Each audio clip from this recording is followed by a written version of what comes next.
Didier Drogba Messining bu hikoyasini shunday so'zlab beradi. Men, Messi va ba'zi futbolchilar 2010-yilgi jahon chempionati oldidan Pepsi uchun reklamada ishtirok etganimizda Messi Afrikadagi o'rmonlardan uzoq bir qishloqqa borgandi. U yerdagi odamlar bilan futbol o'ynagan, ammo keyinroq u menga Didier, ko'ryapsanmi, biz millionlab yevro uchun o'ynaymiz. Ular esa iflos suv ichyapti deb jiddiy qiyofada gapirdi. Ertasi kuni kompaniya direktori orqali eshitdim. Messi reklamadagi uzilishini hammasini qishloqqa quduq qazishga, shifoxona, maktab, bolalar maydonchasi va boshqa narsalar qurish uchun xayriya qilibdi. Eng go'zali shundaki, u bu xayriyada ismini tilga olmasliklarini, bu ishlar kim tomonidan qilinganligini sir saqlanishini talab qilgan. 6 oy o'tgach Messi o'sha qishloqqa shifokor, hisobchi va muhandis yuborib, pul egasiga yetib borgani va loyihalar haqiqatan ham amalga oshirilganligini tekshirgan. Bilasizmi, meni ongimda to hozirgacha saqlanib qolgan gap qaysi? Janubiy Afrikaga qaytayotganda samolyotda men undan so'radim. Nega bu qadar sir saqlayapsan, Leo? U esa hech qachon meni unutmaydigan qilib javob berdi. Chunki Afrikaga reklama kerak emas, amal kerak va haqiqiy amalga guvoh kerak emas, deb javob berdi. Bilasizmi, Messining eng katta gollari darvozaga emas, balki futbolni bilmaydigan odamlarning qalblariga kirgan. Futbolni bilgan esa tushunadiki, Messi tarixdagi eng yaxshi futbolchi.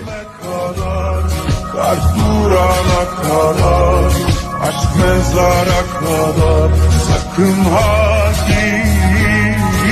gitme, son günüme kadar, kar durana kadar, aşk mezara kadar.